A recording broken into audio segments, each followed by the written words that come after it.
Mi consuelo en la aflicción.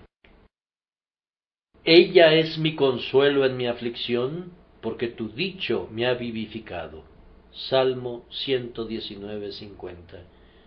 Este es mi consuelo en la aflicción, que tu palabra me ha vivificado. Salmo 119:50, la Biblia de las Américas. Es casi innecesario que diga que, en algunos aspectos, los mismos acontecimientos suceden a todos los hombres por igual, y en materia de aflicciones, sin duda es así. Ninguno de nosotros puede esperar escapar de la tribulación. Si eres un impío, muchos dolores habrá para el impío. Si eres un hombre piadoso, muchas son las aflicciones del justo. Si andas en los caminos de la santidad, descubrirás que hay obstáculos que el enemigo ha arrojado en la vía. Si andas en los caminos de la maldad, caerás en trampas y serás retenido en ellas hasta la muerte. No hay forma de escapar de la tribulación. Nacimos para experimentarla de la misma manera que las chispas saltan ineludiblemente hacia arriba.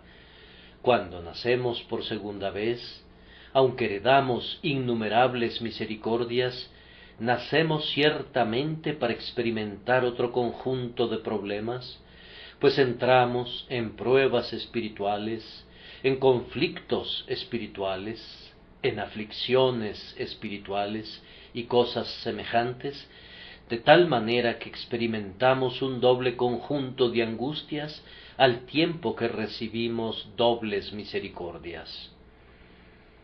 El autor de este Salmo 119 era un buen hombre, pero era ciertamente un hombre afligido. David experimentó la aflicción muchas veces, y se trataba de graves aflicciones. El varón conforme al corazón de Dios fue alguien que sintió la propia mano de Dios en la disciplina. David fue un rey y, por tanto, sería locura de nuestra parte suponer que los hombres que son más ricos y más grandes que nosotros están más protegidos de la aflicción, pues sucede todo lo contrario. Los vientos son más tempestuosos en las partes más altas de la montaña. Pueden tener la seguridad de que ese estado intermedio por el que oraba Agur, no me des pobreza ni riquezas, es en general el mejor. La grandeza, la prominencia, la popularidad, la nobleza y la realeza no proporcionan ningún alivio en la tribulación, antes bien la exacerban. Nadie que considere su propia comodidad asumiría dignidades acompañadas de tantos afanes y enormes congojas.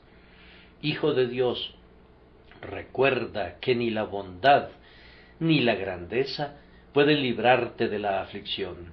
Tendrás que hacerle frente sin importar cuál sea tu posición en la vida. Por tanto, enfréntala con intrépido valor y arráncale una victoria. Sin embargo, aun si le haces frente, no escaparás. Si clamas a Dios pidiéndole ayuda, Él te ayudará a lo largo de la tribulación, pero no es probable que la aparte de ti. Él te librará del mal, pero aun así puede conducirte a la tribulación. Él ha prometido que en 6 tribulaciones te librará, y en la 7ª no te tocará el mal, pero Él no promete que serás preservado de 6 o 7 tribulaciones. Uno semejante al Hijo de Dios estaba con los 3 santos jóvenes en el fuego, pero Él no estuvo con ellos antes de que fueran echados dentro del fuego, al menos no estuvo visiblemente.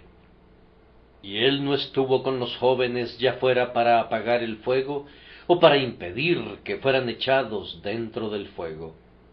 Yo estoy contigo, Israel, al pasar a través del fuego, podría describir muy bien la garantía del pacto. que podamos experimentar el fuego si con eso podemos experimentar la presencia divina, que aceptemos con alegría el horno si podemos encontrar allí la compañía del Hijo de Dios con nosotros. Cada hijo de Dios entre ustedes puede, con el salmista, hablar de mi aflicción. Tal vez no sean capaces de hablar de mi propiedad, de mi herencia, de mi riqueza o de mi salud, pero todos ustedes pueden hablar de mi aflicción. Nadie monopoliza la desgracia. Una porción de la negra dosis de aflicción les corresponde a todas las demás personas. De ese vaso todos nosotros hemos de beber, poco o mucho, y hemos de beber de él según lo ordene Dios. Hasta aquí, entonces, hemos considerado un evento que le sucede a todos por igual. Mi objetivo en este momento es mostrar la diferencia entre el cristiano y el mundano en su aflicción. Primero, los creyentes tienen un peculiar consuelo en su aflicción. Este es mi consuelo en la aflicción. En segundo lugar, ese consuelo proviene de una fuente peculiar, porque tu dicho me ha vivificado. Y, en tercer lugar, ese peculiar consuelo es valioso bajo muy especiales tribulaciones, tales como las que son mencionadas en el contexto. Primero, entonces, los creyentes tienen su peculiar consuelo en la aflicción. Este, dice David, es mi consuelo en la aflicción.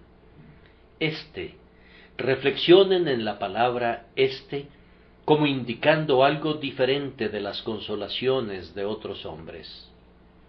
El borracho toma su copa y cita a Salomón: dad la sidra al desfallecido y el vino a los de amargado ánimo. Y al momento de vaciar su copa, dice: ella es mi consuelo en mi aflicción.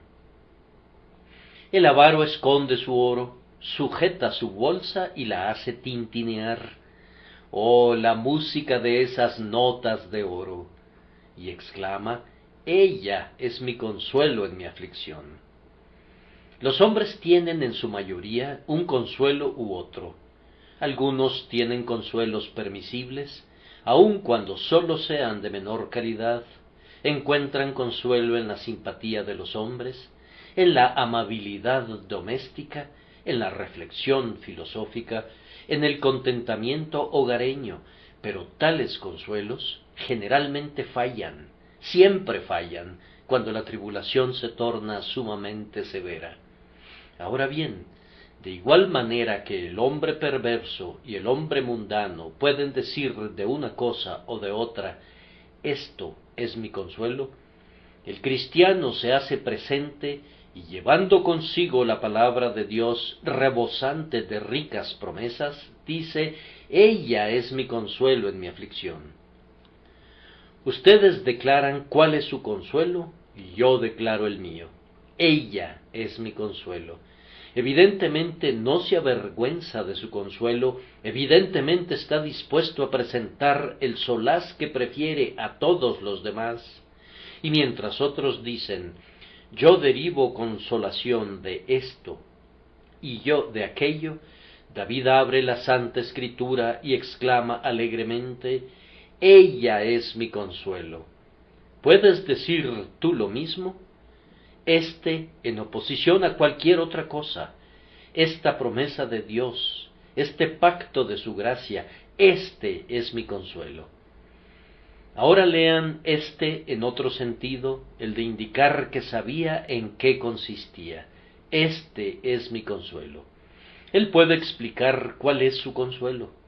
Muchos cristianos obtienen consuelo de la palabra de Dios, de la fe en Cristo y de los ejercicios religiosos, pero difícilmente pueden decir cuál es el consuelo. Una rosa huele fragantemente para un hombre que no sabe cuál es el nombre de la rosa. Un cultivador de rosas me dice: esta es la Marshall Neal. Muchas gracias, querido señor, pero yo no sé quién es Marshall Neal, o quién fue, o por qué la flor ostenta ese nombre militar, pero yo puedo oler la rosa de todas maneras. Así, muchas personas no pueden explicar las doctrinas, pero las disfrutan.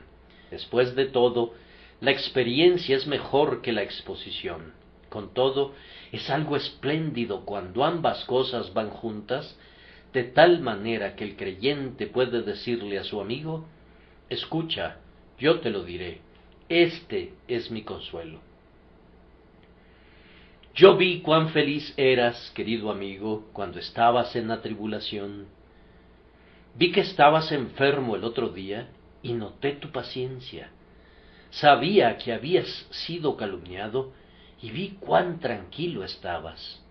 ¿Podrías decirme por qué estabas tan calmado y obrabas con tanta serenidad? Es algo muy feliz cuando el cristiano está preparado para responder exhaustivamente a la pregunta. Me agrada verlo dispuesto a proporcionar con mansedumbre y reverencia una razón de la esperanza que hay en él, diciendo: este es mi consuelo en mi aflicción. Si has gozado del consuelo de Dios, yo quiero que lo encapsules de tal manera que puedas transmitirlo a un amigo. Haz que tu propio entendimiento capte la explicación de tal manera que puedas decirles a los demás de qué se trata, para que puedan gustar de la consolación con la que Dios te ha consolado. Debes estar preparado para explicarles a los jóvenes principiantes: este es mi consuelo en la aflicción. Además, este es usado en otro sentido, es decir, el de tener el consuelo cerca, a la mano. A mí no me gusta hablar de mi consuelo proveniente de Dios diciendo: aquel es mi consuelo, aquel es mi solaz que disfruté hace algún tiempo. Oh, no, no, no. Necesitas un consuelo que puedas estrechar contra tu pecho y decir: esto es mi consuelo, esto que tengo aquí en este momento. Esto es una palabra que indica una cercanía. Esto es mi consuelo. ¿Estás disfrutándolo ahora? Fuiste muy feliz una vez. ¿Eres muy feliz ahora? Cuán apacibles horas disfruté una vez. Cuán dulce es todavía su recuerdo.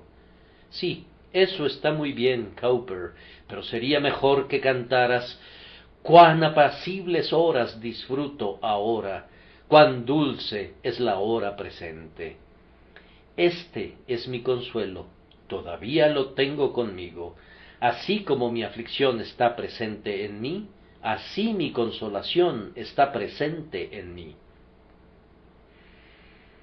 Ustedes han oído la clásica historia del hombre de Rodas que dijo que en tal y tal lugar había dado un salto de muchas yardas. Alardeaba al respecto hasta que un griego que se encontraba cerca marcó la distancia y le dijo: ¿te importaría saltar siquiera la mitad de esa distancia ahora? Así he oído hablar a la gente de los goces que una vez disfrutaron y de los deleites que una vez gozaron. Me he enterado de un hombre al que le fueron arrancadas las raíces de la depravación, y en cuanto al pecado, casi ha olvidado lo que es eso. Me gustaría ver a ese hermano cuando está bajo los efectos del reumatismo. No quisiera que lo padeciera por mucho tiempo, pero me gustaría que sintiera 1 o 2 punzadas para que pudiera ver si no permanecen algunas raíces de corrupción. Pienso que si fuera probado de esa manera, o aunque no lo fuera de esa precisa manera, si fuera probado de alguna otra manera, descubriría que había 1 o 2 raicillas todavía en el suelo. Si se aproximara una tormenta, tal vez nuestro valiente marinero de tierra firme descubriría que no es tan fácil arrojar el ancla sobre la borda como ahora piensa que lo es. Tú te ríes de la plática sobre la perfección moderna, y yo también, pero me enferma. Yo no creo en ella. Es tan completamente contraria a lo que tengo que aprender cada día sobre mi propia indignidad, que siento un desprecio por ella. Ten tus consuelos siempre a la mano, y pídele a Dios que lo que fue una consolación hace años, sea todavía una consolación, de tal manera que puedas decir: este es mi consuelo en la aflicción. Además, yo pienso que la palabra «este» se entiende como un argumento utilizado en la oración. Permítanme leer el versículo previo. Acuérdate de la palabra dada a tu siervo, en la cual me has hecho esperar. Esta es tu promesa en la que me has hecho esperar. Señor, cúmplela en mí, pues tu promesa es mi consuelo en mi aflicción, y yo la argumento en mi oración. Supongan, hermanos, que ustedes y yo fuéramos habilitados para recibir consuelo de una promesa. Entonces tendríamos en ese hecho una buena razón utilizable para con Dios. Podríamos decir: Señor, he creído de tal manera en esta promesa tuya, que me he persuadido de que ya tenía en mi posesión la bendición que allí se prometía. ¿Y ahora seré avergonzado por esta esperanza mía? ¿No honrarás tu palabra en vista de que tú me has inducido a que descanse en ella? ¿No es esta una buena argumentación? Recuerda la palabra para tu siervo, en la cual me has inducido a esperar, pues ese es ya mi consuelo. Y si tu palabra fallara, me habrías dado un falso consuelo, y me habrías conducido al error. Oh Señor mío, puesto que he libado mi consuelo en la expectativa de lo que tú estás a punto de hacer, estás ciertamente comprometido y obligado para con tu siervo a que tú guardarás tu palabra. Por esto la palabra «este» es vista como una palabra muy incluyente, que el Espíritu de Dios nos enseña a decir de nuestra inapreciable Biblia: ella es mi consuelo en mi aflicción. En segundo lugar, procederemos a notar que este consuelo proviene de una fuente peculiar. Este es mi consuelo, que tu palabra me ha vivificado. El consuelo, entonces, es parcialmente externo, proveniente de la palabra de Dios, pero es interno, de manera primordial y preeminente, pues es la palabra de Dios experimentada en cuanto a su poder vivificador en el interior del alma. Primero, es la palabra de Dios que consuela. ¿Por qué buscamos la consolación en cualquier otra parte excepto en la palabra de Dios? Oh hermanos y hermanas, me avergüenza tener que decirlo, pero acudimos a nuestros vecinos o a nuestros parientes y clamamos: tengan piedad de mí, oh amigos míos. Y terminamos con el lamento: consoladores molestos sois todos vosotros. Tornamos a las páginas de nuestra vida pasada y allí buscamos el consuelo, pero esto también podría fallarnos. Aunque la experiencia es una legítima fuente de consuelo, con todo, cuando el cielo está oscuro y encapotado, la experiencia es propensa a administrar una renovada turbación. Si acudiéramos de inmediato a la palabra de Dios, y la escudriñáramos hasta encontrar una promesa adecuada para nuestro caso, encontraríamos alivio mucho antes. Todas las cisternas se secan, sólo la fuente permanece. La próxima vez que estén turbados, tomen su Biblia y díganle a su alma: alma, espérate y escucha lo que hablará Jehová Dios, porque hablará paz a su pueblo. ¿Lees una promesa y sientes? No, esa promesa difícilmente responde a mi caso. Aquí hay otra, pero está dirigida a una personalidad especial y me temo que yo no tengo esa personalidad. Aquí, gracias a Dios, hay una que se ajusta perfectamente a mí, así como una llave se ajusta a las guardas de una cerradura. Cuando encuentres una promesa así, úsala de inmediato. John Bunyan retrata bellamente a un peregrino cristiano que fue recluido en el castillo del gigante Desesperación, al cual golpeaban con un garrote de manzano silvestre, hasta que una mañana Cristiano puso su mano contra su pecho y prorrumpió, como por sorpresa, en estas apasionadas palabras dirigidas a su compañero esperanzado: «¡Qué necio he sido al estar en esta pestilente mazmorra cuando podía pasear en libertad! En mi seno guardo una llave que abrirá cualquier cerrojo del castillo de la duda». «Son buenas noticias, querido hermano», le dijo esperanzado. «Sácala y usémosla de inmediato». Esa llave, llamada promesa, fue insertada en la primera cerradura y la puerta se abrió con facilidad. Y luego fue insertada en la siguiente puerta y en la siguiente con inmediatos resultados. Aunque la gran puerta de hierro tenía una cerradura oxidada en la que la llave chirrió y crujió, con todo, finalmente se abrió y los prisioneros quedaron libres de la vil cautividad de su desconfianza.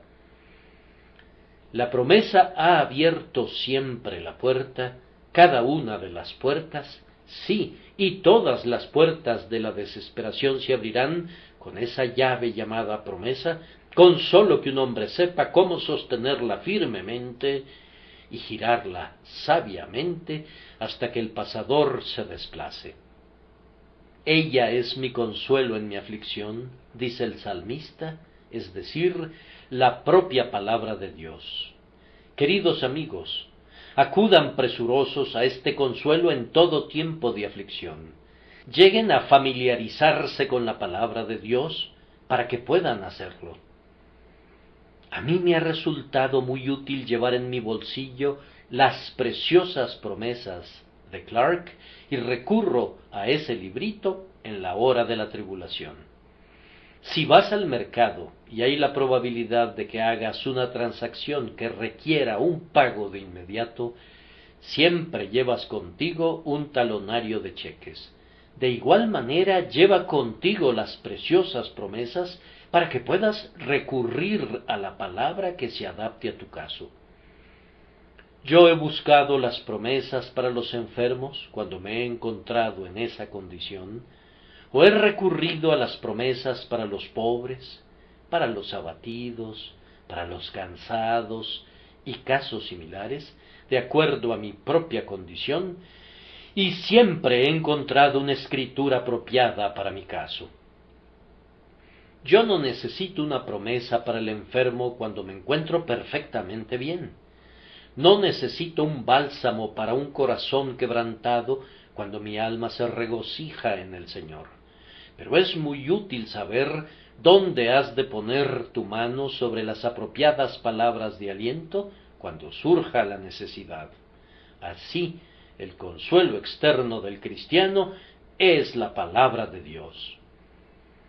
Ahora vamos a considerar la parte interna de su consolación. Ella es mi consuelo en mi aflicción, porque tu dicho me ha vivificado. Oh, no es la letra, sino el espíritu lo que es nuestro consuelo real.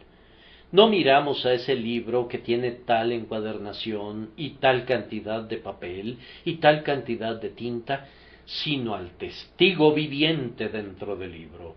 El Espíritu Santo se encarna en estas benditas palabras y obra en nuestros corazones, de tal manera que somos vivificados por la palabra. Es eso lo que constituye el verdadero consuelo del alma. Cuando leen la promesa y es aplicada con poder a ustedes, cuando leen el precepto y obra con fuerza en su conciencia, cuando leen cualquier parte de la palabra de Dios y le da vida a su espíritu, es entonces que reciben un consuelo de ella. Me he enterado de algunas personas que leen un cierto número de capítulos por día y que completan la lectura de la Biblia en un año, lo cual es un hábito admirable, sin duda, pero esa lectura puede ser realizada tan mecánicamente que no se deriva ningún bien de ella. Cuando leas la palabra, Necesitas orar fervientemente para que te vivifique, pues de otra manera no te consolará. Pensemos en cuál sea nuestro consuelo en el tiempo de aflicción, debido al hecho de que el alma es vivificada por la palabra. El consuelo viene así. La palabra de Dios nos ha vivificado en días pasados. Ha sido una palabra de vida de entre los muertos. En nuestra aflicción, por tanto, nosotros recordamos cómo Dios nos sacó de la muerte espiritual y nos dio vida, y eso nos anima. Si puedes decir, por grande que sea el dolor que padezca, por grande que sea la aflicción que experimente, yo soy un hijo viviente de Dios, entonces tienes un manantial de consuelo.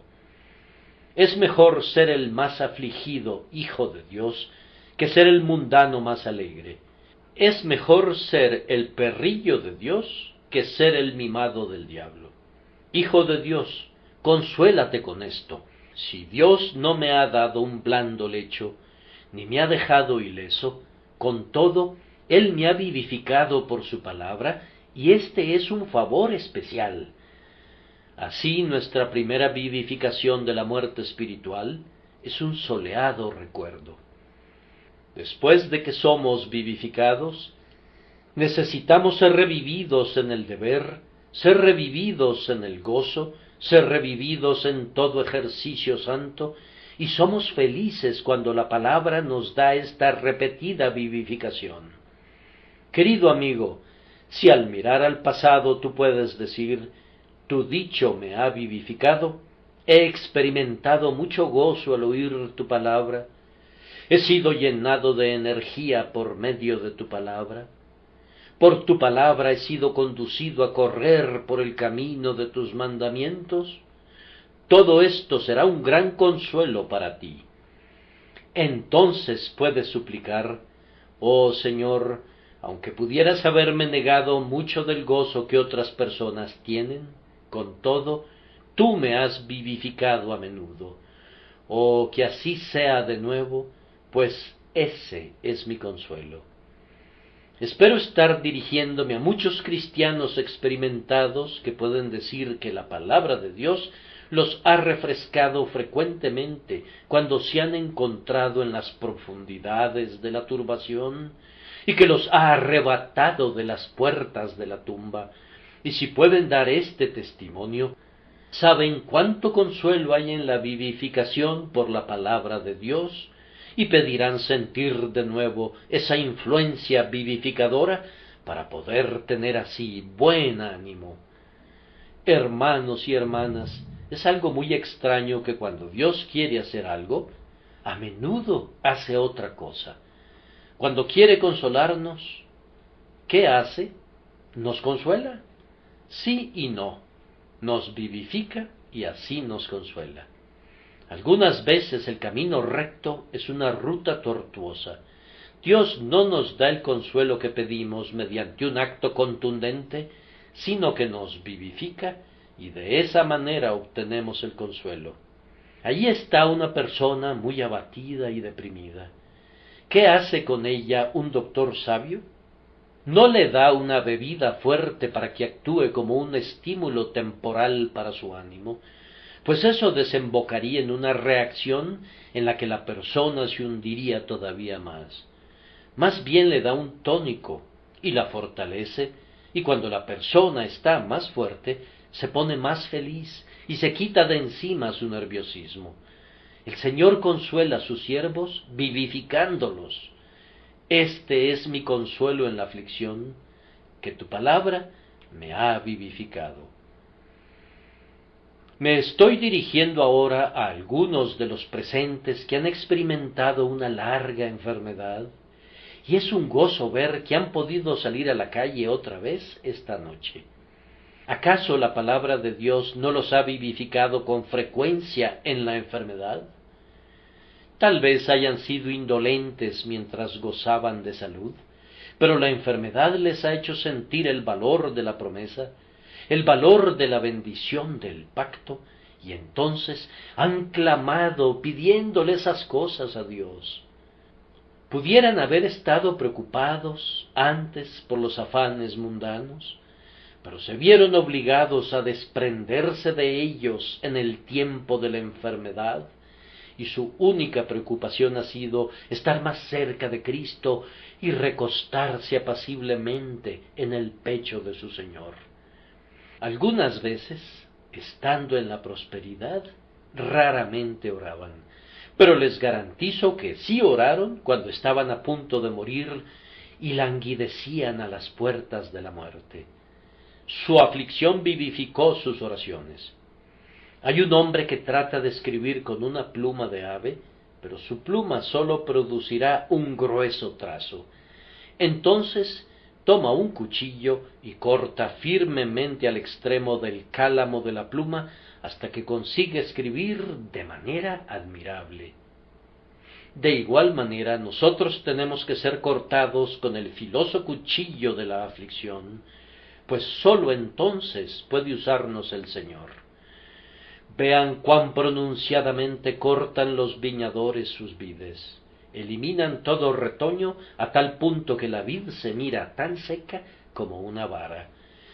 No habrá uvas en la primavera si no se realiza esta poda en el otoño y en el invierno. Dios nos vivifica en nuestras aflicciones a través de su palabra.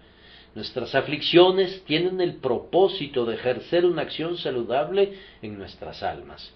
Por ellas recibimos avivamiento espiritual y salud, y el consuelo fluye así en nuestro interior. ¿No sería sabio orar pidiendo ser librados por completo de la tribulación, aunque queramos serlo? Sería algo placentero contar siempre con un mullido sendero en nuestra ruta al cielo, y no encontrar nunca ni una roca en el camino. Pero aunque fuera placentero, podría no ser seguro.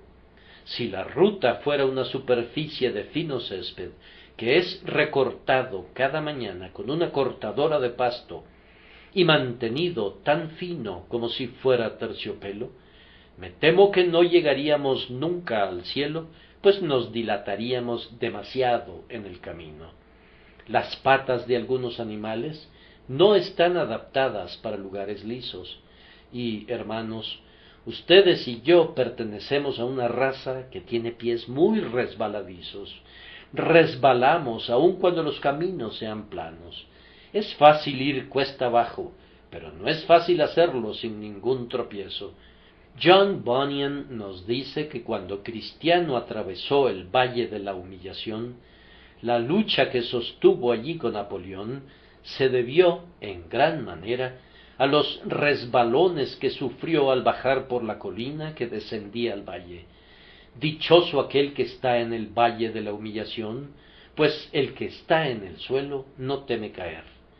Pero su felicidad dependerá en gran manera de cómo se vino abajo. Anda con cuidado, tú que estás en la cima de los montes del deleite y de la prosperidad.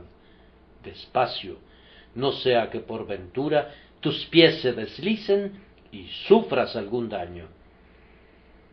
Vivificación es lo que necesitamos, y si la obtenemos, incluso aunque nos llegue a través de la tribulación más aguda, podemos aceptarla alegremente. Este es mi consuelo en la aflicción, porque tu palabra me ha vivificado.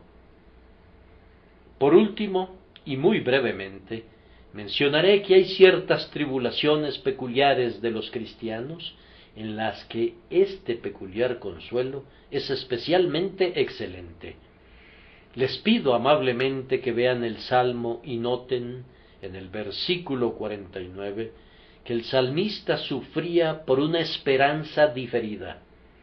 Acuérdate de la esperanza dada a tu siervo, en la cual me has hecho esperar. Esperar el cumplimiento de una promesa durante largo tiempo puede provocar que el alma desfallezca. La esperanza diferida enferma el corazón. En tales momentos, nuestro consuelo ha de ser este: tu palabra me ha vivificado.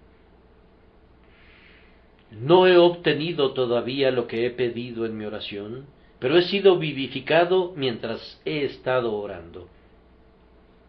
No he encontrado la bendición que he estado buscando, pero estoy seguro de que la recibiré, pues la práctica de la oración ya ha sido útil para mí. Este es mi consuelo ante la dilación de mi esperanza, que tu palabra ya me ha vivificado.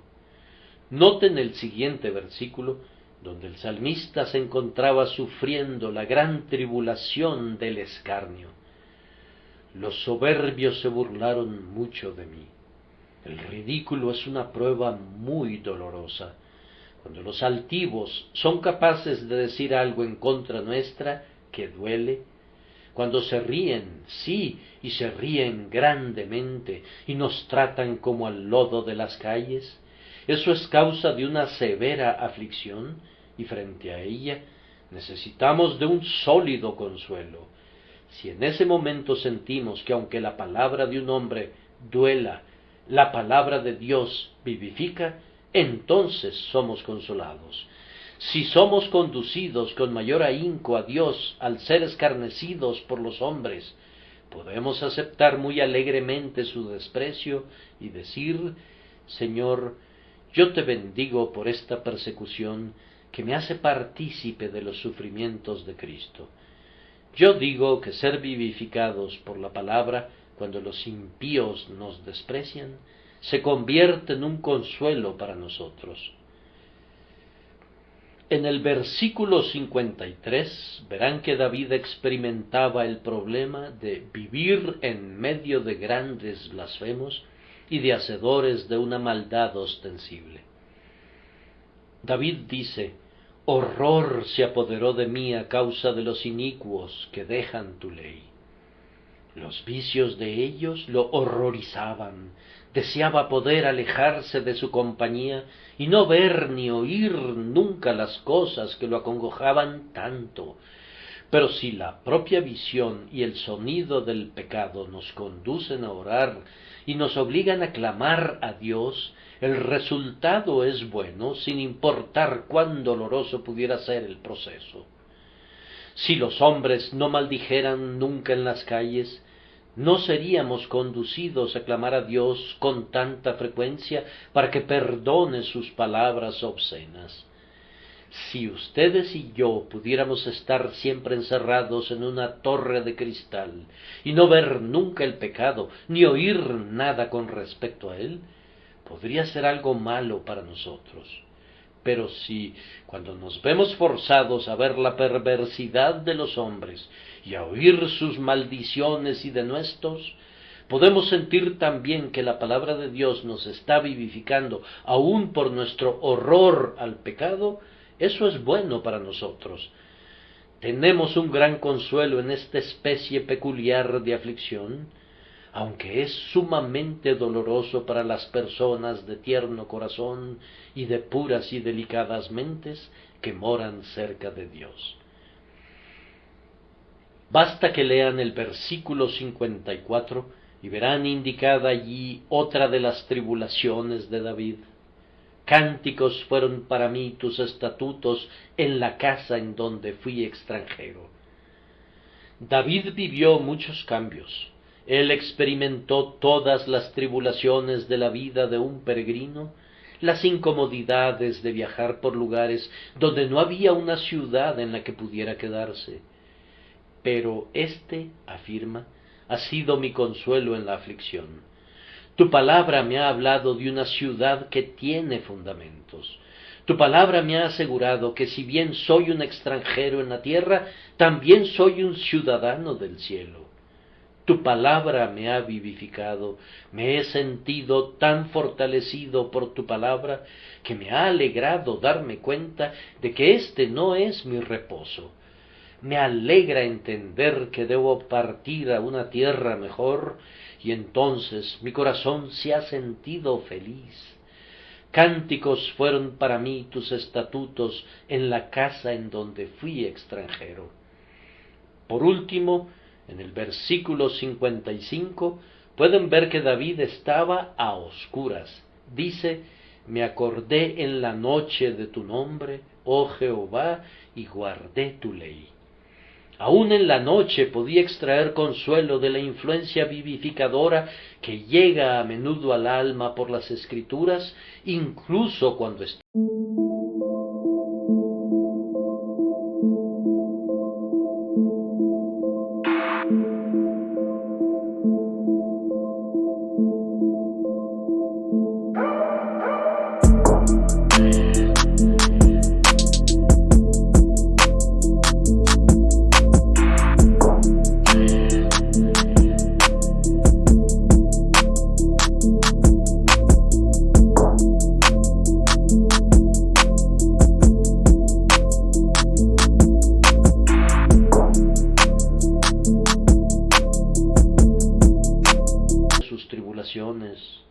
No se inquieten por sus afanes.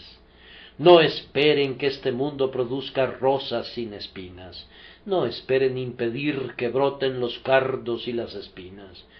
Oren pidiendo la vivificación. Pidan que les venga esa vivificación no por medio de nuevas revelaciones ni por una fanática excitación, sino por la propia palabra de Dios, apaciblemente aplicada por su propio espíritu. Así vencerán todas sus pruebas y triunfarán en sus dificultades y entrarán en el cielo entonando aleluyas para la diestra y el santo brazo del Señor que dan la victoria.